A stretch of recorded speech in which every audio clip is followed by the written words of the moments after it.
9 True Disturbing Yellowstone Winter Ranger Rescues Horror Stories. Hey, what's going on, everybody? Welcome back. If you're new here, this channel is all about true stories. The kind of stories that make you think twice before you ever step foot outside again. And tonight, we're going somewhere most people never get to experience. Yellowstone National Park in winter. Now, a lot of people think of Yellowstone as this beautiful, peaceful place. Hot springs, bison, tourists in summer taking photos. But in winter, it becomes something else entirely. The temperature drops to -40, visibility disappears, the roads close, and the only people out there are a handful of park rangers, alone, doing their jobs in one of the most remote and unforgiving places in the entire country. These are 9 stories shared on Reddit by rangers, rescue workers, and the people they found out there, or didn't find in time. Some of these stories will chill you, some will disturb you, and a few of them don't have clean endings. Let's get into it.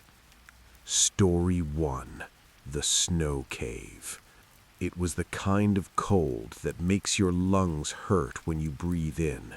Ranger Delton Hask had been with Yellowstone's backcountry unit for going on 11 years, and even he still had to remind himself to breathe through his nose when the temperature dropped into the -30s. That morning, it was -37, the kind of cold that doesn't care how prepared you are. The call came in around 6:45 in the morning. A couple, 2 people, mid-40s, names in the registry as Owen and Petra Caulfield, had signed up for a multi-day winter camping trip along the Bachelor River corridor in the southwest corner of the park. They were supposed to check back in on day 3. It was now day 5. Delton strapped on his snowshoes in the dark, loaded his sled with emergency gear, and headed out with his partner, a newer ranger named Colt, who had only been at the park for 2 winters. "You ever done a winter backcountry search?" Delton asked him. "Once," Colt said. "Guy had a broken leg. He was easy to find. He was yelling." "These 2 aren't yelling," Delton said. "That's why we're going." The Bachelor corridor in winter is almost unreachable. In summer, it's a gorgeous trail winding through meadows and waterfalls. In winter, the whole thing becomes a white wasteland. The geothermal activity keeps some pockets of ground slightly warmer than others, but those same pockets can unleash sudden fog banks, disorienting even experienced hikers within seconds. Delton and Colt moved at a steady pace. The snow was packed hard in some places, loose and deep in others. Every now and then, one of them would sink to the knee and have to haul themselves back up. The silence out there is something that never quite leaves you. No birds, no wind, just the sound of your own footsteps and breathing. They found the first sign of the couple about 4 miles in, a collapsed tent, not packed up, just flat and frozen. The poles had snapped under accumulated snow weight, and everything inside was buried. Delton crouched down and started pulling at the nylon. Inside, they found sleeping bags, a stove, food still in its packaging, untouched. Nobody had eaten in here for at least 2 days. That was not a good sign. "They left in a hurry," Colt said. "Or something happened close to camp," Delton replied. They followed faint depressions in the snow, barely visible after 2 days of fresh snowfall, moving northwest away from the trail. People who panic in the wilderness almost never go back the way they came. Delton knew that. He'd seen it enough times. The trail of depressions led them down a small embankment and into a cluster of lodgepole pines. And that's where things got strange. There were marks on the trees. Not scratches, more like long, deep gouges, starting about 5 feet up and dragging downward. Delton stopped and stared at them. Too high for a coyote, too wide for a bobcat. He didn't say what he was thinking out loud because he didn't want to spook Colt, but his hand went to his bear spray. Bears hibernate in winter. 99 times out of 100, you will not encounter a bear in Yellowstone in January. But that 1%, the males who come out early or the ones that never went down properly, disoriented and hungry, those ones are different. They're not the predictable bears of summer. They're thin and irritable and unpredictable in a way that makes the experienced rangers nervous. They pushed through the tree cluster and descended into a narrow gully. And that's when Colt stopped. "Delton," he said quietly. There was a snow cave at the base of the gully wall, hand-dug, clumsily constructed but functional. A small mound of snow packed against the hillside with a dark opening barely large enough to crawl through. And from inside, the faintest possible sound. Breathing. Delton got down on his stomach and crawled to the opening. He shone his headlamp inside and found Owen and Petra Caulfield huddled together in a space barely large enough to hold them both. They were alive, barely. Owen had moderate frostbite on 3 fingers, and both men, both of them, had that hollow, far-off look in their eyes that comes from prolonged hypothermia. They weren't fully responsive when Delton called their names. It took almost 90 minutes to stabilize them enough to start moving. During that time, Delton kept looking at the tree line above the gully, the marks on the trees. He didn't see anything, but twice Colt mentioned hearing something in the trees, a heavy sound, like something shifting its weight on packed snow. They never found what made those marks. Petra, once she recovered at the hospital several days later, told the responding ranger that on the night their tent collapsed, she had woken to a sound directly outside the tent. Not the wind, not a branch, something breathing. Long, slow, deliberate breaths. She had shaken Owen awake, and they had lain completely still for over an hour. When they finally unzipped and looked outside, there was nothing there. Just a massive depression in the snow. Something had been sitting directly next to their tent. They had grabbed what they could and run. The park investigation noted the tree gouges as possible bear activity, species and timing undetermined. The case was officially closed as a successful rescue. But Delton told Reddit that he goes back to that gully sometimes when the route takes him near there. And every single time, there are fresh marks on those trees. Story 2. The Light on the Ridge. Ranger Yolanda Ferris had been patrolling Yellowstone's northern range for 6 winters and had seen a lot of strange things. "The park does things to people," she used to say. All that isolation and grandeur and volcanic energy beneath the ground, it gets inside your head if you're not careful. She prided herself on being practical, level-headed, a problem solver. That changed after the night she spent searching for a man named Garrett Knoll. Garrett was a solo winter camper.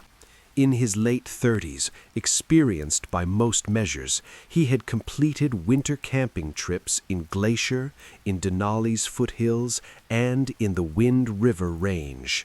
He knew cold weather. He'd logged it all in the permit system, with detailed gear lists and an itinerary that Yolanda, when she reviewed it later, described as genuinely impressive in its planning. This wasn't a guy who made amateur mistakes. He was supposed to exit the Hell-Roaring Creek Trail on a Friday evening. Saturday morning came and he hadn't signed out. By Saturday night, Yolanda was on snowmobile heading north. The hell-roaring trail drops sharply from the rim of the Grand Canyon of the Yellowstone down into a deep, narrow drainage. In winter, the lower section is almost inaccessible. The creek itself sometimes stays partially open. Yellowstone's geothermal heat keeps small stretches of water flowing even in deep winter. And that open water can create a fog that settles into the canyon like something alive. Yolanda descended the switchbacks carefully, her headlamp cutting through the fog in pale yellow slices. She called out periodically. Her voice didn't carry well in the canyon. The walls absorbed the sound, muffled it. She'd always hated that about this trail. It made her feel like the place was swallowing her. She found his campsite intact, tent standing, gear inside, sleeping bag rolled out. Everything looked normal until she noticed the camp stove. It was still on, running on the lowest possible flame, with a pot of water on it that had long since boiled away. The bottom of the pot was scorched black. He'd left in the middle of making something hot to drink. And there, in the snow outside the tent door, she could see exactly what had happened. His boot prints, large, men's, size 11 or 12, led away from the tent going north. They moved at a walking pace for about 20 feet. Then they changed, became spaced farther apart. The pattern shifted from calm walking to something frantic, almost running, heading straight up the canyon wall on a route that made absolutely no sense. Not a trail, not even a game path, just straight up a 40-degree slope through dense timber. Yolanda followed the tracks. They were hard to lose because whoever made them had been moving fast and digging in hard. But about 200 feet up the slope, they stopped, right at the base of a large Douglas fir. There were no tracks going away from the tree in any direction. She circled it 3 times with her headlamp, checked for signs of a snowslide that might have obscured tracks. Nothing. The snow around the tree was undisturbed except for his approach tracks. She tilted her headlamp up. Garrett Knoll was in the tree, 30 feet off the ground, clinging to a branch with both arms, legs wrapped around the trunk, completely still. At first she thought he was dead. Then she called his name, and he moved. Getting him down took 2 hours, a rope system, and the help of a second ranger she radioed in. When he was finally on the ground, he couldn't speak. He was shaking so badly he could barely hold the warm drink she offered him. His eyes kept going to the tree line above them, not to the tree he'd climbed, to the darkness above it. He spent 2 nights in the hospital, mild hypothermia, minor frostbite on the ears. When he was finally coherent enough to give a statement, Yolanda told him this. He had been awake in his tent around 2 a.m. when he saw a light on the ridge above the canyon.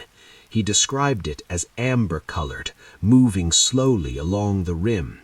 Not a headlamp, too steady, too low to the ground, and it moved in a way that didn't match a person walking, more like it floated just above the surface. He watched it for several minutes, increasingly unsettled. Then the light stopped, and whatever was carrying it started coming down the canyon wall toward him. He said it was faster than anything should have been able to move on that terrain in the dark. He heard it coming through the trees, crashing, heavy, purposeful. He ran. He said he climbed the tree because he didn't know what else to do, and that whatever it was had circled below him for a while before it left. Yolanda looked through every report and record she could find for Hell-Roaring Canyon that winter. No authorized personnel had been on the ridge that night. No equipment was deployed in that area. The light in Garrett's description matched almost exactly what two different hikers had independently reported seeing on that same ridge 3 winters before. Yolanda found those reports buried in a filing cabinet at the station. Both described an amber glow moving along the canyon rim at night. Nobody ever found an explanation. Garrett never returned to Yellowstone.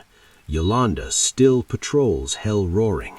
She says she doesn't look at the ridgeline at night anymore. Not because she's scared. She says it's because she doesn't want to see it again. There's a difference.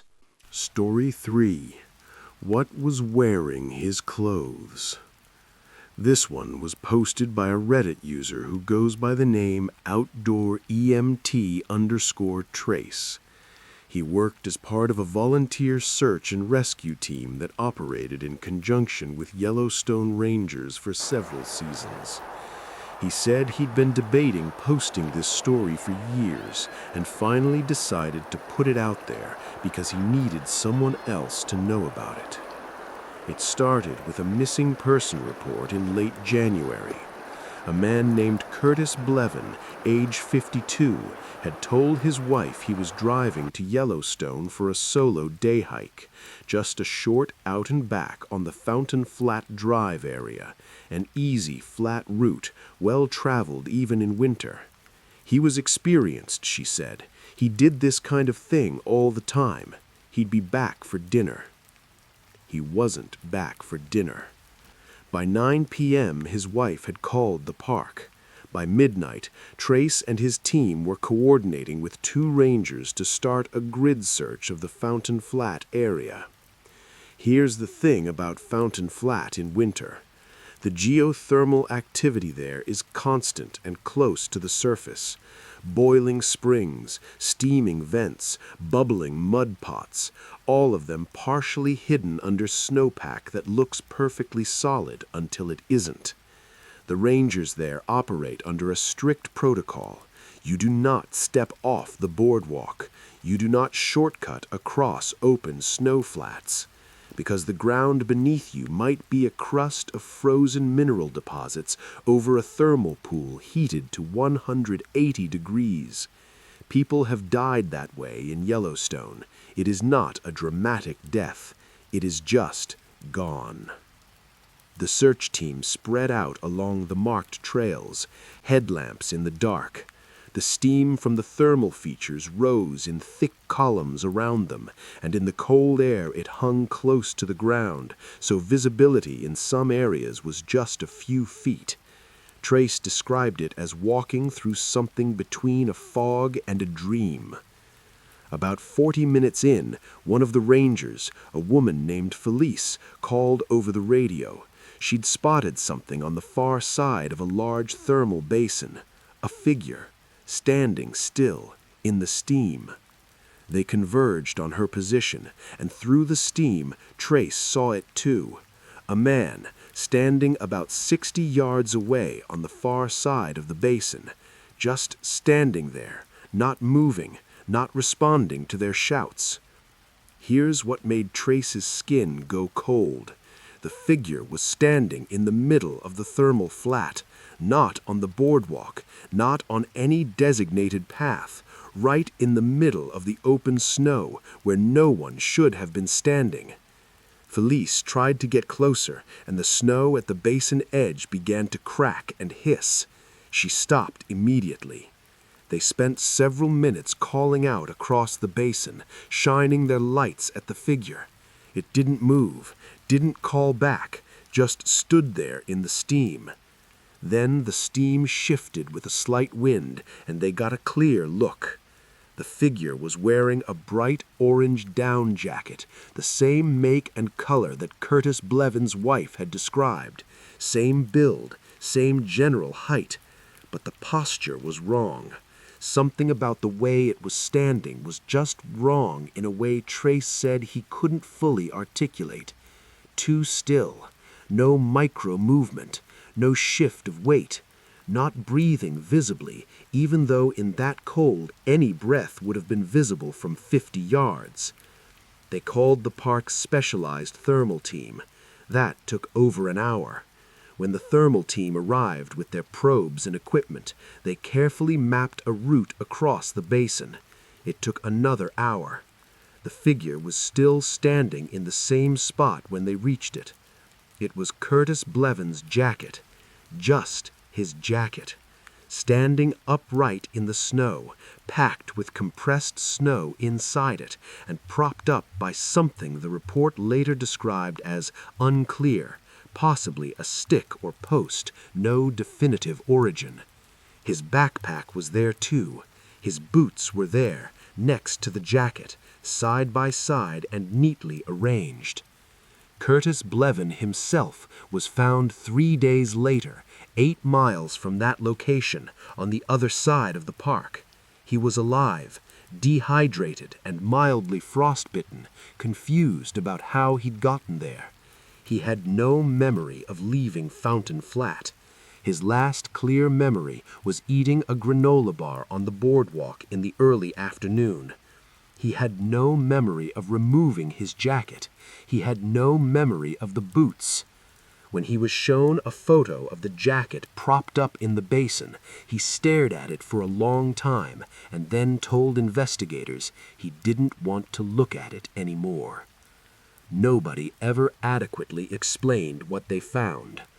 The report says Curtis likely experienced a dissociative episode related to early hypothermia and cognitive impairment. Trace says that's the official story. He says the boots placed side by side, neat and deliberate, is the part that keeps him up at night. Hypothermia doesn't do that. Confusion doesn't do that. Someone placed those boots there intentionally. He doesn't know who, and neither do I. Story 4. The Ones Who Weren't Lost. Ranger Benicio Vaz had done everything right. 14 years in the Park Service, 8 of them at Yellowstone specifically. Perfect safety record, twice commended for rescues above and beyond. He was the kind of ranger other rangers wanted on their team when things went sideways. Calm, methodical, physically capable, deeply familiar with the park's winter landscape. He posted this story himself on a backcountry ranger subreddit. He prefaced it by saying it was the only thing that had ever genuinely scared him in his career. That's the part that got my attention. It was a February night. A family of 4, a mother named Delia, her husband, Russ, and their 2 teenage kids, a boy and a girl, had signed up for a guided snowshoeing experience through a private operator authorized to work in the park.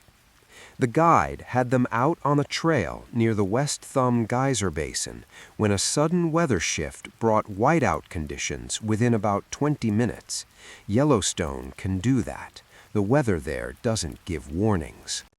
The guide made the right call immediately. He got the family together, activated his PLB, and sheltered them in a stand of trees. The signal reached dispatch within minutes. Benicio and another ranger named Hero were dispatched in a snow coach to within a quarter mile of the reported coordinates, then moved in on foot.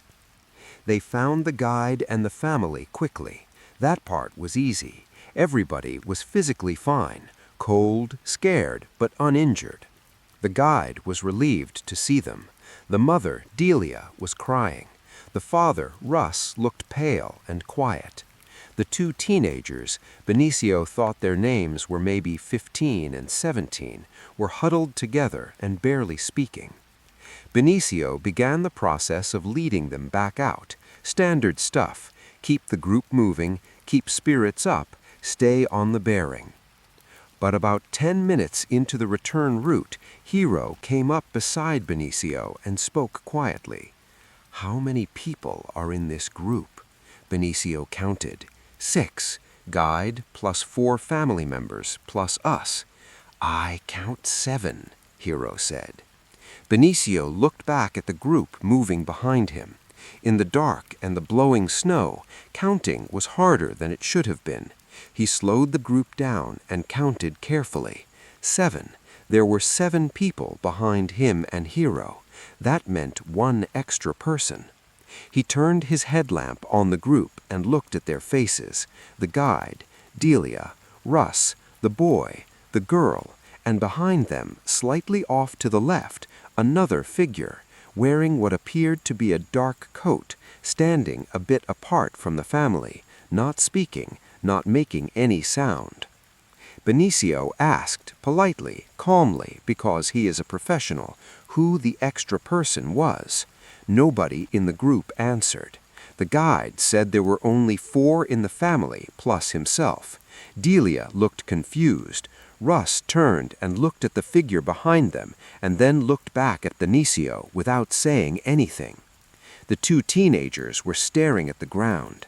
The figure didn't move. Benicio walked toward it. As he got within about 8 feet, he said, the figure turned, not quickly, not dramatically, just a slow turn, and walked into the trees. He followed immediately. He was 6 feet into the trees, and the figure was gone. Nothing. No tracks. He had been in fresh, undisturbed snow, and there were no Noop footprints. He came back to the group. He asked the family again if they knew who that was. Delia started crying harder. Russ said very quietly, "We know." He didn't say anything else. Benicio pressed him. Russ said, "It's not something we talk about." They made it out without further incident. The family was transported to the lodge, checked by medical, and released the following morning. When Benicio filed his report, he listed the incident as possible additional party, unidentified individual, no interaction, no tracks found in follow-up search. He went back and searched that section of trees the following morning in full daylight. No tracks, no equipment, no signs of any person having been in that area. Nothing. He emailed the family a week later through the tour company, asking if anyone wanted to share any additional information relevant to the rescue. Russ replied with 1 sentence, "We appreciate what you did for us. Please don't contact us again." Benicio doesn't have an explanation. He said in his Reddit post, "In 14 years I have found things I couldn't explain, but this is the only time I found something I couldn't explain, and the people involved already knew what it was. That part gets me more than anything." Story 5. 48 Hours Under the Snow. This one is different from the others. It's told from the perspective of the person who was rescued, a woman named Aubrey Wint, who posted her account to the survivalist subreddit about 2 years after the event. She said she wanted people to know what it actually feels like to be trapped under a snowpack in Yellowstone in winter, not the sanitized version, not the version where the survivor sounds calm and grateful and neatly packaged, the raw version, the honest one. She said she wanted to tell the true version of events because what the official rescue report described was not the whole story, and the part that was left out was the part she couldn't stop thinking about. Aubrey was an experienced backcountry skier, mid-30s, athletic, had skied in serious terrain all over the American West and in Canada. She'd done the Haute Route. She'd skied the Selkirks in a storm.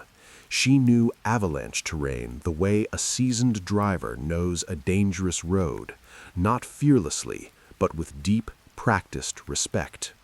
She was skiing solo in the Gallatin Range just outside the park boundary when a small, unexpected avalanche hit her on a north-facing slope in the early morning hours. She was emphatic that she hadn't been careless. She'd checked the avalanche forecast the night before, considerable rating on north aspects above 8,500 feet, which she knew, which she'd factored in, which is why she'd planned to stay lower.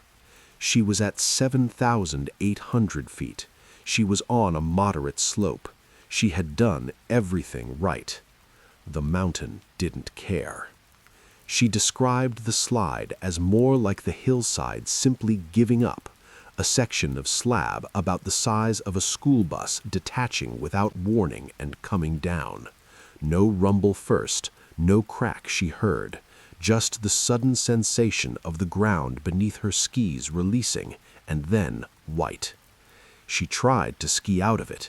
She tracked hard left toward the tree margin, got her tips pointed downhill, pumped her poles. She almost made it. The edge of the debris was maybe 20 feet ahead of her when the wave of snow hit her from behind, knocked her forward and down, and carried her tumbling for what she estimated was about 40 feet before everything stopped. The silence after an avalanche settles is total. She described it as the quietest sound she'd ever heard. Her ears were packed with snow. Her left ski had released. Her right was still attached and twisted at an angle she couldn't correct. She couldn't see anything. Pure dark, dense and suffocating. She tried to move immediately. That's the protocol. Move before the snow settles and hardens around you like concrete. She got her right arm free and managed to push her forearm up toward where she thought her face was. She created a small space, maybe the size of a cantaloupe, in front of her nose and mouth. Her left arm was pinned. Her legs weren't going anywhere. She was maybe 4 feet down. She guessed based on how long the slide had moved her and the density of the pack pressing on her chest. She had a beacon, activated, transmitting, attached to her chest harness where it was supposed to be. She had a probe and a shovel in her pack, which was now somewhere above or behind her, also buried, completely inaccessible. She could breathe, barely. Each inhale had to fight against the pressure of the snow on her rib cage. She could feel her pulse in her temples, in her ears. She stayed calm. She is still honestly not sure how, but she did. She made a conscious decision in those first minutes. She described it as almost like choosing to manage her breathing, slow her heart rate, stop fighting, and start conserving. She said she thought about her dog. She thought about her apartment. She thought about the specific quality of light in her kitchen in the morning, and she held on to that image for a very long time. The air in a snow burial pocket stays breathable for a while if you're careful. The snowpack is porous enough to allow minimal gas exchange, and a person who stays calm burns far less oxygen than one who panics. Aubrey knew this. She focused on the knowledge. She recited things she knew: gear specs, trail distances, her sister's phone number, anything to stay tethered to the rational world. The other thing was the cold. It wasn't the sharp, biting cold of exposed skin in wind. It was something slower and more intimate, a cold that came from all sides equally, that pressed into her through her layers with an unhurried, determined patience. Her feet went first, then her calves. The numbness climbed her body in slow increments over the first hour, and she tracked it the way you'd track a tide coming in, noting each stage, trying to stay ahead of what it meant. The rangers found her beacon signal after about 6 hours. That's a long time to lie in the dark under 4 feet of compressed snow, but it's actually not a bad response time for a solo burial in remote terrain in winter. 2 rangers, she never learned their names, worked the dig-out in just under 7 hours because the debris field was deep and the snow had set hard. She was conscious when they finally broke through to her air pocket. She heard the probe tap near her face before she heard voices. She tried to call out and couldn't tell if any sound was making it through. She thought it was the rescuers, and she yelled, or tried to, a ragged, compressed sound that she could feel die in the packed snow a few inches above her mouth. She yelled again. She pushed at the snow above her with her one free hand, trying to signal, trying to communicate she was there. Whatever was up there did not respond. It did not dig toward her. Instead, it moved across the surface, back and forth. Long, slow, deliberate passes, maybe 30 feet in one direction, and then back. Like a pattern, like something methodical. She could track the weight of it above her, feel its position shifting in the slight changes of pressure on the snow overhead. It was not small. The vibrations were too heavy, too deliberate for anything small. She stopped yelling. She's not entirely sure why. She said it was something instinctive, some deep animal part of her that processed the movement pattern and decided silence was better. She went completely still and listened. Back and forth, for what she estimated was close to an hour, maybe longer. It's hard to measure time with precision in that state, but it was a long time. Long enough that she began to understand the movement wasn't random. It wasn't pacing out of agitation or confusion. It was covering the slope in even, systematic passes. She said she had the overwhelming sense that it was looking for something. Then it stopped. The vibration went away. The silence underneath the snow went back to being total. She spent a long time after that, trying not to think about what had just happened. She went back to her breathing exercises. She went back to thinking about the light in her kitchen. She pushed it down and held it there. When she was finally dug out and the rangers told her how long the extraction had taken, she mentioned what she'd heard, carefully, briefly, watching their faces. The rangers exchanged a look she caught even through her delirium. It was not a surprised look. That was the thing she kept coming back to afterward. It was not the look of people hearing something strange for the first time. One of them said it had probably been their approach, or maybe an animal. Sound travels strangely through snowpack, especially under stress and oxygen deprivation. She accepted that because she needed to, because she was being pulled out of 4 feet of frozen ground and she needed everything around her to make sense. But the timeline didn't match. She had heard the movement around hour 20. She'd been tracking time as carefully as she could, using her thirst and her oxygen and her body's slow shutdown as a clock. Hour 20, give or take an hour at most. The rangers didn't reach her location until hour 31. 11 hours. Whatever she heard was 11 hours before the rescuers arrived. Aubrey said she has no explanation for what it was.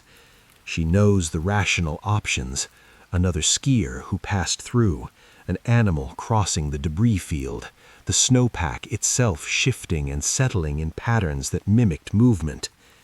She said she has turned each of those explanations over in her mind for 2 years. She said none of them account for the duration.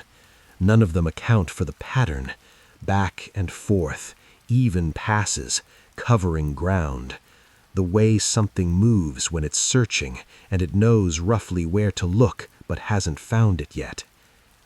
The thing that stays with her most, the detail she said she almost left out of the post because she wasn't sure how to say it, is that the movement stopped abruptly, not gradually, not fading with distance. It was simply there, and then it wasn't, as if whatever was up there made a decision and left. She spent a long time after posting wondering if she should have stayed quiet, if going public with that part of the story was the right call. She got a lot of responses, she said, mostly supportive, a few dismissive, but 2 of the responses were from other people who said they had been buried in slide debris in that same mountain range and had heard similar things. Same description. Weight moving back and forth on the surface above them. One of those people said they'd heard it for maybe 20 minutes before it stopped. The other person said they'd heard it for several hours. Neither of them had reported it officially.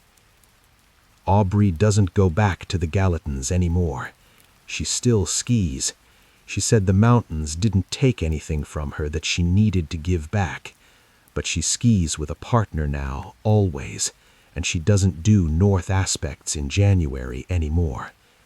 She said she hopes whatever it was up there wasn't searching for her specifically.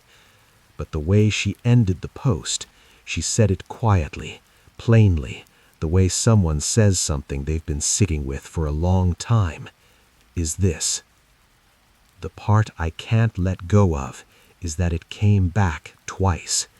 I only mentioned the long stretch at hour 20, but it came back again, briefly, right around hour 28, just a few passes, then gone for good.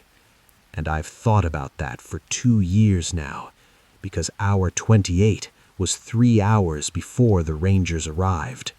And whatever came back at hour 28, I think it already knew they were coming."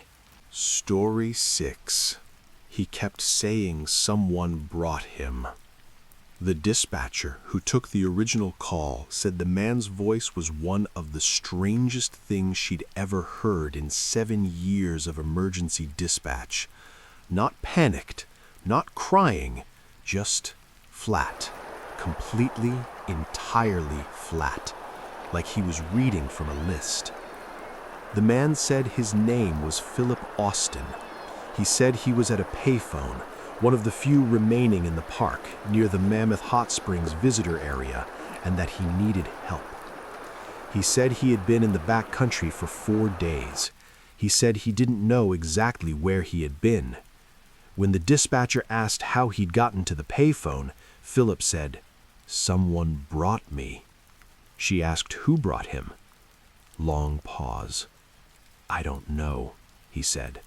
"I didn't see their face." Ranger Kwame Asante was the first to reach Philip. He found him sitting on the steps outside the visitor center. It was closed for the season, wrapped in an emergency foil blanket that he hadn't brought with him on his trip. His gear was back at a trailhead parking lot. He had hiked in with a pack, a tent, 5 days of food. He had none of it. He was wearing his base layers and the foil blanket and nothing else, and his core temperature when they got him to the clinic was dangerously low. Physically, he recovered completely. Mentally was a different story. Philip had been a solo skier attempting a route in the Thoroughfare, the most remote backcountry in Yellowstone, accessed from the southeast corner, over 30 miles from the nearest road. Serious, serious terrain, not a place for beginners. Philip wasn't a beginner. He'd done the route before, in summer. He remembered the first day clearly. He remembered setting up camp on day 2. He had a partial memory of waking up on what he thought was day 2. Something had woken him, a sound outside his tent, and then his memory went dark. The next clear thing he remembered was standing on the road near the Mammoth area with no idea how he'd gotten there, over 30 miles from his camp, through terrain that would take an experienced traveler 3 days in good conditions. The foil blanket was the strangest part. Emergency foil blankets are not sold in most wilderness gear stores. They're standard in rescue kits and first aid supplies. Philip's blanket matched exactly the specification used in Yellowstone Ranger first aid packs. Kwame ran the inventory on all the Ranger first aid packs that season. None were missing a foil blanket. When he pressed Philip about who brought him, Philip said the only thing he could remember, not a full memory, more like the memory of a memory, was a figure walking beside him for a long distance. Tall. He thought it was tall, and he had the sense that it knew the terrain, not following a trail, moving confidently through terrain that Philip, himself in his right state of mind, would have found challenging. "Did it speak?" Kwame asked. Philip thought for a while. "It made sounds," he said, "but not words." Philip went home to his family in Colorado. Kwame continued to check in with him occasionally. 6 months later, Kwame posted about the case on Reddit, where he'd been active in a ranger discussion community for a few years. He said the unanswered question wasn't what happened to Philip's memory or how he got 30 miles in 3 days with no gear. Those could theoretically be explained by hypothermia-induced dissociation and adrenaline. The question that kept Kwame up at night was the foil blanket. Story 7. Tracks that didn't come from anywhere. Search and rescue teams use tracking as a fundamental tool in backcountry rescues. When you're looking for someone in the wilderness, tracks in snow are your lifeline. They tell a story: where someone went, how fast, whether they were in distress, whether they fell. An experienced tracker can read days of history in the snowpack, reconstructing events with remarkable precision. Which is why what ranger and tracker Davina Creel found outside Shoshone Lake in January was so profoundly wrong. Davina had 15 years of tracking experience. She'd trained with some of the best in the country. She was the person the park called in when the standard search protocols weren't producing results. They called her in on a case involving 2 college students, both males, early 20s, who had obtained a winter permit for a backcountry camping trip near Shoshone Lake, the largest backcountry lake in the lower 48. Remote, beautiful, in winter almost entirely inaccessible.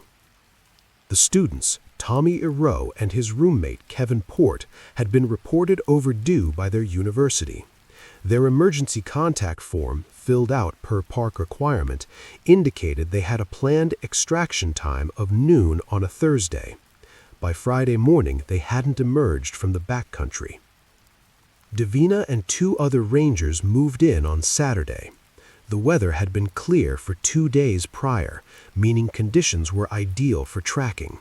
Fresh snowfall on Wednesday night had put down a clean surface, so anything that moved after Wednesday evening would be clearly visible.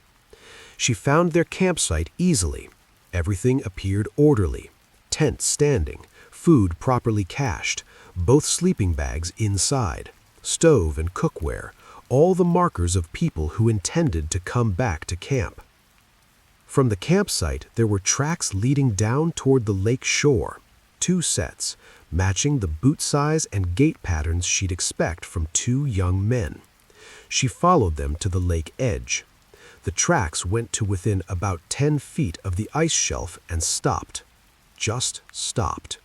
2 sets of tracks, clear as daylight in fresh snow, ending at the lake margin. No tracks going back to camp. No tracks continuing across the ice. No signs of a fall or struggle. No blood, no disturbed snow, nothing. The tracks simply stopped, as if the 2 people who made them had been lifted straight up. Davina circled the area in expanding loops for 2 hours. She found no continuation of the tracks anywhere within a quarter mile. She was meticulous. She checked for wind drift, for any possible surface that might have failed to record impressions. Nothing. And here is what genuinely disturbed her. Coming from the lake, from out on the ice, moving toward the campsite, was one additional set of tracks. Not human, not any animal she could identify. Large, roughly circular impressions, inconsistently spaced, as if whatever made them moved with an uneven, lurching gait. They went from the ice to the campsite and then back to the ice, where they disappeared at the far shore. The tracks in and out of the campsite were on top of the boys' boot prints, meaning whatever made them had visited the camp after the boys had gone to the lake. Davina photographed everything. She sent the photos to 2 wildlife biologists she trusted. Both said they couldn't identify the track pattern. Not bear, not bison, not any canine. Tommy Ero and Kevin Port were never found. The official missing persons investigation is still technically open. The park's formal incident report cites them as presumed victims of ice failure at Shoshone Lake, bodies unrecovered. Davina doesn't believe that's what happened, not because of the missing bodies. Ice lake tragedies do result in unrecovered victims, because of the tracks coming from the lake to their camp, because something visited that campsite after they left for the lake, and because in 15 years of tracking in that park, she had never seen prints that looked like those. She still has the photos. She's never shared them publicly. She says she will someday. She says she just needs to decide if she's okay with what comes after. Story 8. The Wrong Radio. This one comes from a ranger named Elias Dunn, who was stationed at the Tower Fall area in the park's northeastern section. He posted it in pieces, a few comments here, a longer post there, and another Reddit user compiled it into one account, which is how most people have read it. Elias is a careful, methodical guy. You can tell from the way he writes, everything described precisely, no embellishment, dates and times noted where he remembered them. He says the only reason he kept what happened to himself for as long as he did was because he wasn't sure anyone would believe him. It started with a radio call. Elias was doing a routine patrol on snowmobile along the northeast entrance road on a Tuesday afternoon in mid-February. Calm day, clear skies. He was alone, as rangers often are in winter. The radio traffic was the usual background noise of a quiet day, maintenance updates, weather checks, a brief call about a bison near Pebble Creek. Then, at 2:47 in the afternoon, he received a direct channel call on the frequency reserved for ranger-to-ranger communication, not the main dispatch channel, the specific one rangers used when they needed to speak with each other privately. The voice was a woman's, clear, calm, and speaking quickly. She said, "Elias, there is a man buried under the slide at the creek drainage north of marker 14. He's been there since this morning. He is alive, but not for much longer. Please go now." That's it. No identification, no call sign, no follow-up. Elias immediately tried to identify the caller. He called back on the same channel. No response. He radioed dispatch and asked who had just called him on the secondary channel. Dispatch told him no call had been logged and that secondary channel traffic from any registered radio in the park would have been automatically logged. No call had been logged. Elias sat on his snowmobile for about 30 seconds. Then he drove north. Marker 14 on the northeast entrance road is at a creek drainage where avalanche conditions are periodically problematic. When Elias arrived, he didn't see anything obvious. Fresh snow, quiet. He got off the snowmobile and walked along the edge of the slope above the road. He found the debris field about 100 yards off-road, half hidden behind a stand of firs, a recent small slide, not catastrophic, but enough. He started probing with his emergency pole, and on the fourth probe he hit something that wasn't ice and wasn't rock. The man, his name was Arlen Teff, a cross-country skier from out of state, had been buried for almost 7 hours. He was alive, barely. His core temperature was critical. His airway was partially compromised. The fact that he was alive at all was, according to the attending physician, essentially miraculous. Arlen Teff made a full recovery. The voice on the radio was never identified. Elias filed a report. The technical team ran diagnostics on every radio unit in the park. All logged traffic matched registered devices.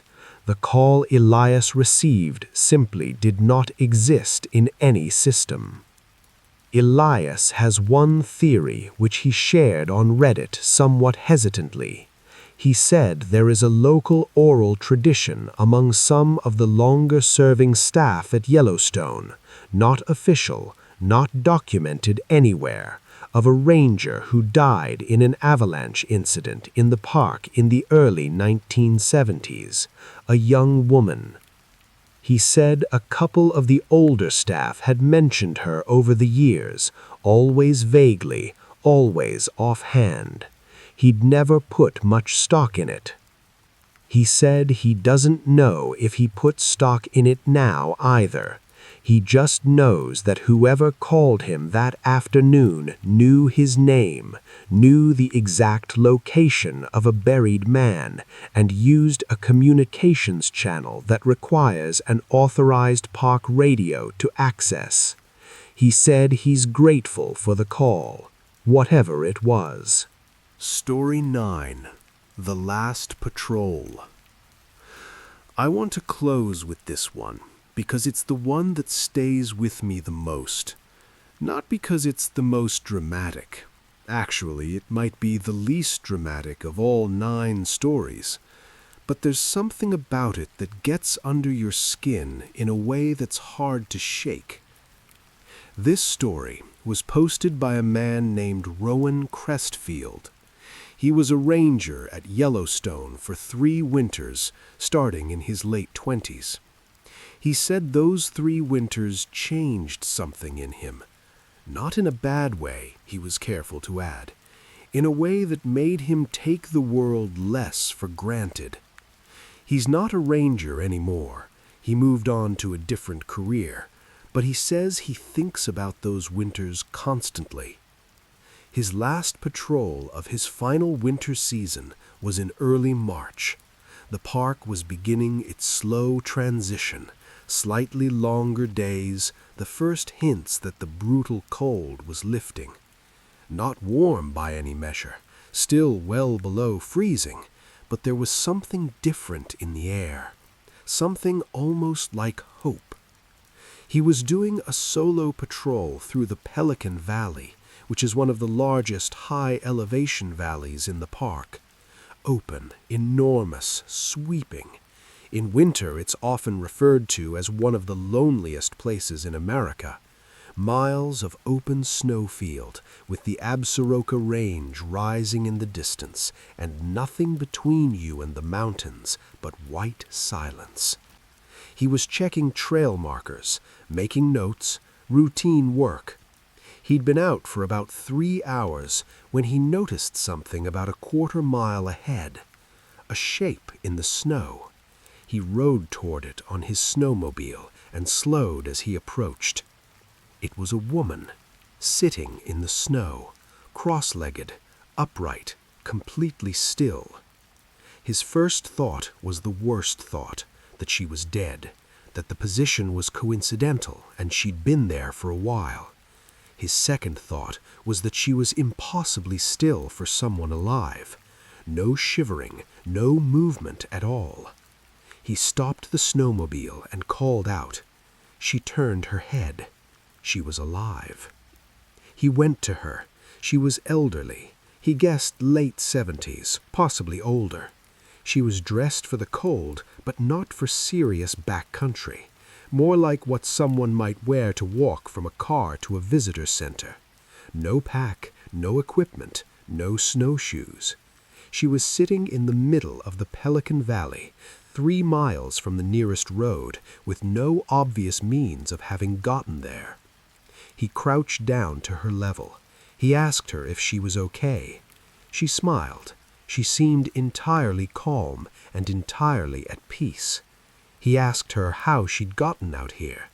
She said, "I walked." He asked from where. She gestured vaguely to the east. The nearest road to the east was over 4 miles away. He asked if she was hurt. She said no. He asked her name. She told him. He remembered it. He looked it up afterward. The name she gave him was the name of a Yellowstone ranger who had died on patrol in Pelican Valley in 1987. She would have been in her late 70s by the time Rowan encountered her. He took the woman's temperature. It was normal. He checked her for hypothermia, for confusion, for any sign of medical distress. She was perfectly healthy by every measure he had available. He asked her a few more questions that she answered pleasantly and coherently. Then he looked away for 30 seconds to radio in his position and request a vehicle extraction. When he looked back, she was gone. He was in the middle of an open snowfield with visibility of nearly a mile in every direction. There was nowhere to go, no trees, no terrain, no coverage. And in every direction around where she'd been sitting, the snow was undisturbed except for his own snowmobile tracks. He called in what he'd seen. The extraction vehicle came. They searched the valley until the light failed. No sign of anyone. He filed a report. He listed the name she had given him. He said the duty supervisor who read the report called him in and asked him about it, specifically about the name. The supervisor didn't say anything else, just read the section, asked Rowan to confirm the name, and then set the report down. Rowan asked if the name meant something. The supervisor said, "We take care of our own out there." He didn't explain what he meant. He signed the report, and that was the end of it. Rowan Crestfield left the Park Service that spring. He said it wasn't because of what happened in Pelican Valley. He said, if anything, it was the opposite, that he felt at peace about it in a way he still doesn't fully understand. He said whatever he encountered that afternoon, it didn't scare him. He said it felt like being checked on. And he said the thing he remembers most clearly, the thing he still thinks about, is that she was smiling when he found her. Not a distressed smile, not a confused smile, a knowing smile, like she'd been sitting in that valley on purpose, in that impossible cold, waiting for someone to come by, making sure the patrol was done right, making sure someone was still watching over that place. And that's all 9 stories tonight. Yellowstone in winter is a place that doesn't belong to us. It was there before we arrived, and it'll be there long after. The rangers who work it in those months, who go out alone in the dark and the cold to find people who are lost or hurt or just gone, they're doing something that takes a very particular kind of courage. And some of them come back with stories they don't know how to explain. I believe most of these stories have explanations. I do. But I also believe that some places carry things in them that resist explanation. That the wilderness, at its most extreme, can show you things that don't fit into the categories you've built for the world. Whether that's frightening or comforting probably says something about you. Thanks for watching, everybody. If you're new here, hit subscribe. We put out new content every week. And if you have a story of your own, a true experience, something that happened to you or someone you know in the backcountry, in a place that felt too big and too quiet and too old, drop it in the comments. We read every single one. Stay safe out there.